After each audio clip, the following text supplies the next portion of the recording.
Hello students, welcome to NCERT deep learning. आज हम इस वीडियो में क्लास +1 की एनसीईआरटी के chapter number 8 cell the unit of life को स्टार्ट करेंगे। So without delay let's get started.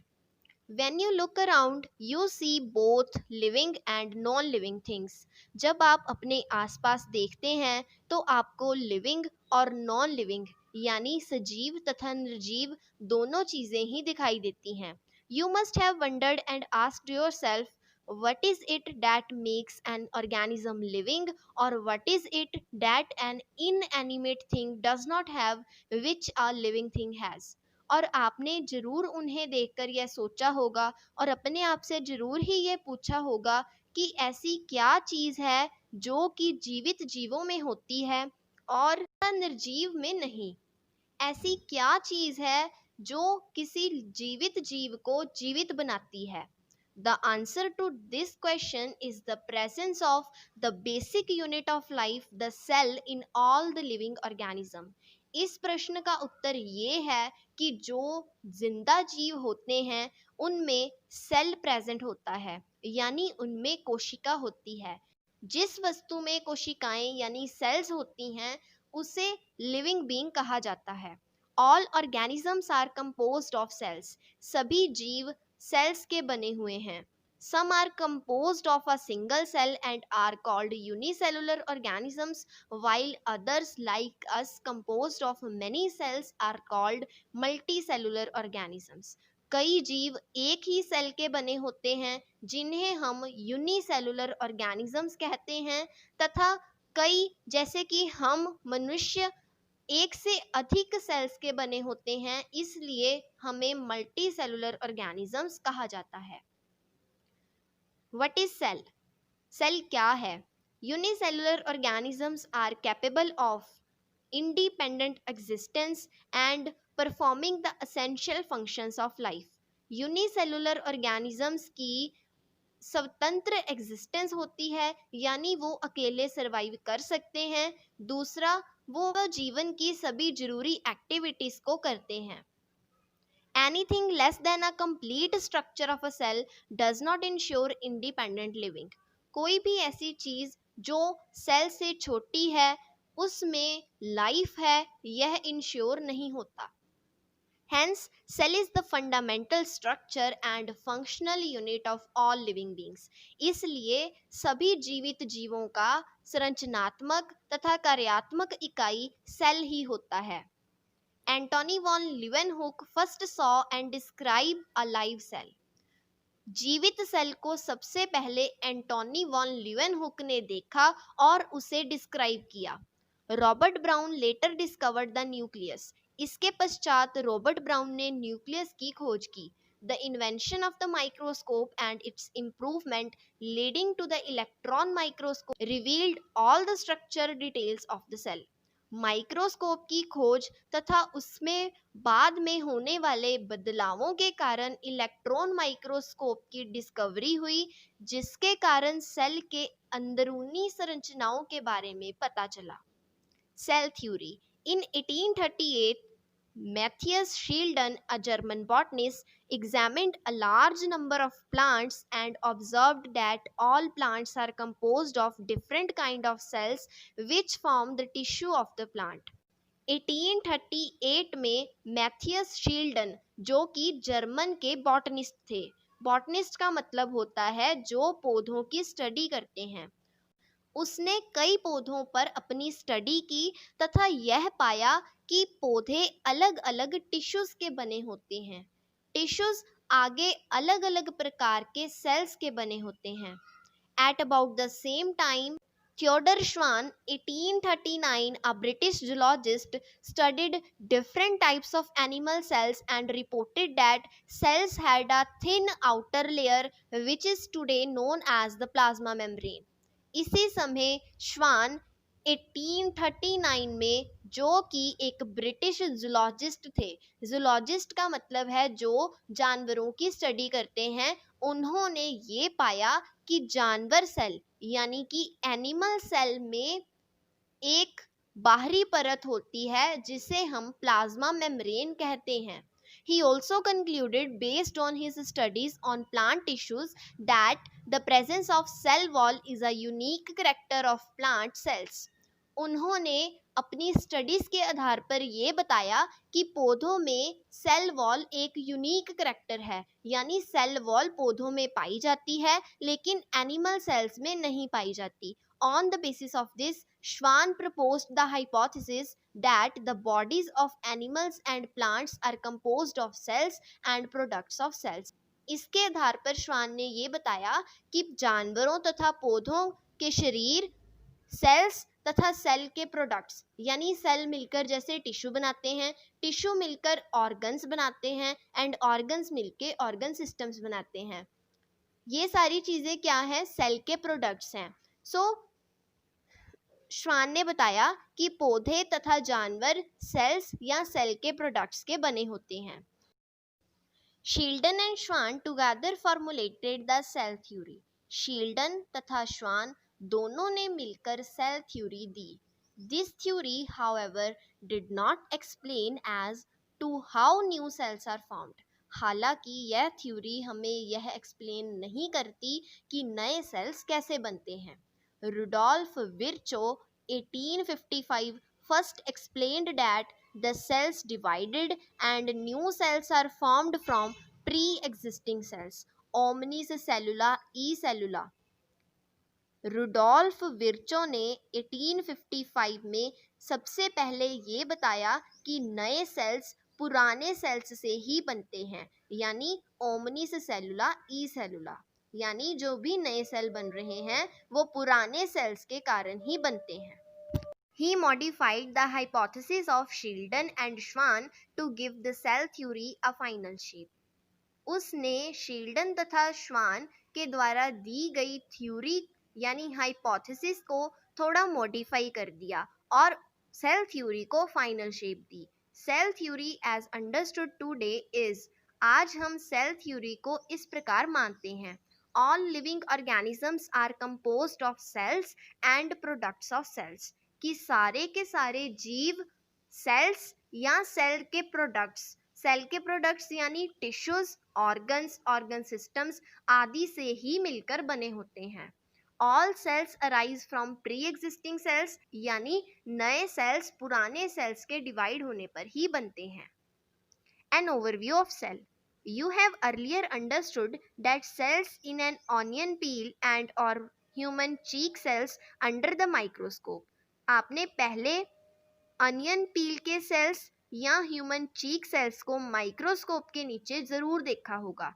Let us recollect their structures. चलिए अब हम उनके स्ट्रक्चर्स को रिकॉल करते हैं.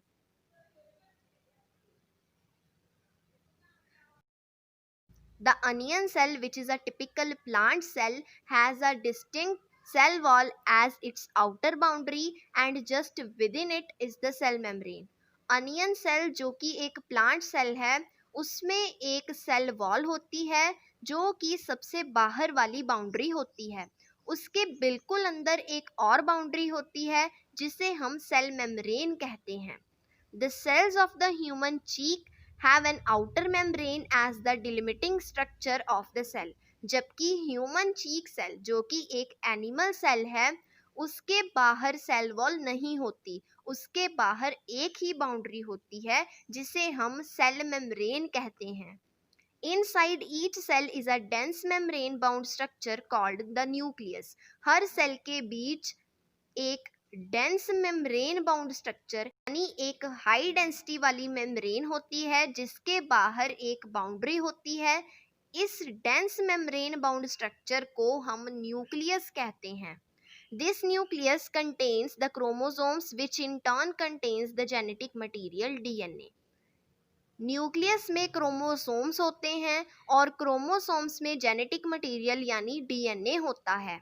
Cells that have membrane-bound nuclei are called eukaryotic, whereas the cells that lack a membrane-bound nucleus are called prokaryotic. Jin cells में membrane से घिरा हुआ न्यूक्लियस होता है उन्हें हम यूकैरियोटिक कहते हैं तथा जिन cells में बिना membrane वाला न्यूक्लियस होता है उसे हम प्रोकैरियोटिक कहते हैं. In both prokaryotic and eukaryotic cells, a semi-fluid matrix called cytoplasm occupies the volume of the cell. Prokaryotic तथा यूकैरियोटिक दोनों सेल्स में ही एक सेमी फ्लूइड मैट्रिक्स होता है जो कि पूरे सेल में भरा होता है। इस फ्लूइड का नाम साइटोप्लाज्म है। The cytoplasm is the main arena of the cellular activities in both the animal and plant cells. Plant तथा एनिमल सेल्स दोनों में ही जो गतिविधियां होती हैं, जो सेलुलर एक्टिविटीज होती हैं, जैसे कि रेस्पिरेशन, एक्सक्रीशन, ट्रांसपोर्टेशन, ये सारी एक्टिविटीज साइटोप्लाज्म में ही होती हैं। Various chemical reaction occur in it to keep the cell in the living state. जैसे कि मैंने आपको पहले ही बताया कि एक्सक्रीशन, रेस्पिरेशन, ट्रांसपोर्टेशन आदि सारी प्रक्रियाएं सिर्फ लिविंग बींग्स में ही होती हैं, यानी हर सेल में ये प्रक्रियाएं चल रही होती हैं और ये सारी प्रक्रियाएं केमिकल रिएक्शंस से संबंधित हैं। साइटोप्लाज्म में बहुत सारे केमिकल रिएक्शन हो रहे होते हैं ताकि सेल लिविंग स्टेट में रहे। Beside the nucleus, the eukaryotic cells have other membrane-bound distinct structures called organelles, like the endoplasmic reticulum ER, the Golgi complex, lysosomes, mitochondria, microbodies and vacuoles. इसके अलावा eukaryotic cells में बहुत सारे membrane से घिरे हुए स्ट्रक्चर्स पाए जाते हैं जिन्हें हम ऑर्गेनेलिस कहते हैं। उदाहरण के लिए एंडोप्लाज्मिक रेटिकुलम यानी ER, Golgi complex, lysosomes, mitochondria, microbodies और vacuoles.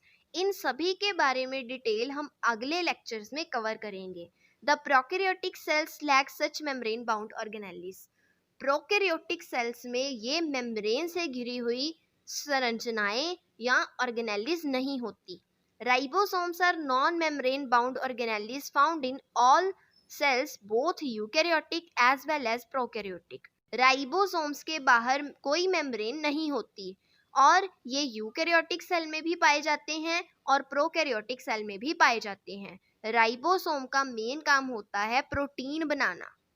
Within the cell, the ribosomes are found not only in the cytoplasm but also within the two organelles, chloroplast in plants and mitochondria and on rough ER यानी endoplasmic reticulum।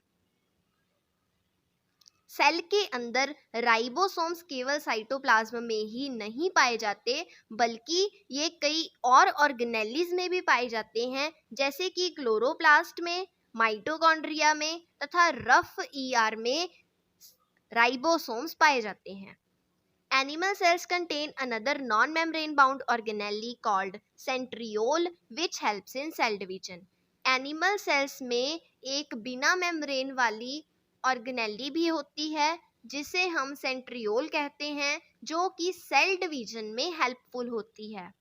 Cell differ greatly in size, shape and activities. सभी cell एक दूसरे से आकार तथा कार्य के रूप में विभिन्न होते हैं।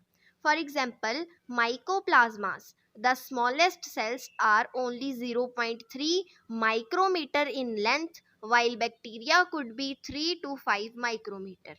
उदाहरण के लिए माइकोप्लाज्मास सबसे छोटे सेल्स हैं, ये लंबाई में 0.3 माइक्रोमीटर के होते हैं, जबकि एक साधारण बैक्टीरिया 3 से 5 माइक्रोमीटर लंबा होता है।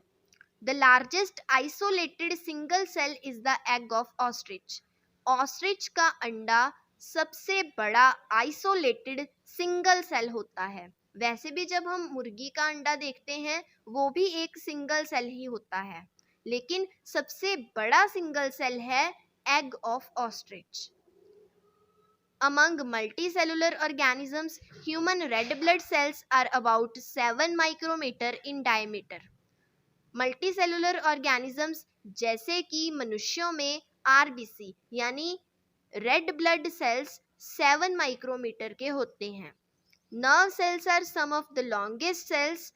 Nerve cells यानी न्यूरॉन्स लंबे सेल्स होते हैं। Cells also vary greatly in shapes। सभी सेल्स अलग अलग शेप के होते हैं। They may be disc like, उनकी शेप डिस्क जैसी हो सकती है, पॉलीगन जैसी हो सकती है, कोलमनर हो सकती है, क्यूबॉइड हो सकती है, थ्रेड लाइक हो सकती है या इरेगुलर भी हो सकती है। The shape of the cell में vary with the function they perform. जो सेल जैसा कार्य करती है उसकी शेप वैसी ही हो जाती है। अभी आप स्क्रीन पर देख रहे हैं रेड ब्लड सेल्स जिनकी शेप है राउंड एंड बाइकनकेव। साथ ही आप देख रहे हैं व्हाइट ब्लड सेल्स जिनकी शेप है अमीबॉइड यानी इरेगुलर। अब आप देख रहे हैं कोलमनर एपिथेलियम सेल्स जो कि लॉन्ग हैं एंड पतली हैं यानी नैरो हैं। अब आप देख रहे हैं nerve cells branched and long. Nerve cells यानी न्यूरॉन्स जो कि लंबे होते हैं और इनकी ब्रांचेस भी होती हैं। अब आप देख रहे हैं ट्रैकीड जो कि काफी इलोंगेटेड है। अब आप देख रहे हैं मीजोफिल सेल्स जो कि राउंड और ओवल शेप के हो सकते हैं। इससे हमें ये पता चलता है कि कोशिकाएं विभिन्न आकारों की हो सकती हैं। उनकी शेप उनके द्वारा किए जाने वाले कार्य पर ही निर्भर करती है। इसके साथ ही हमारा लेक्चर नंबर 1 फिनिश होता है। नेक्स्ट लेक्चर में हम प्रोकैरियोटिक सेल्स पर डिस्कस करेंगे। वीडियो में एनसीईआरटी के एक्स्ट्रा जो पिक्चर्स एंड मटेरियल्स यूज़ हुआ है वो हम अपने टेलीग्राम ग्रुप में शेयर करेंगे। आप उस ग्रुप को डिस्क्रिप्शन में दिए हुए लिंक की हेल्प से ज्वाइन कर लें। Good luck, work hard, thanks for watching the video.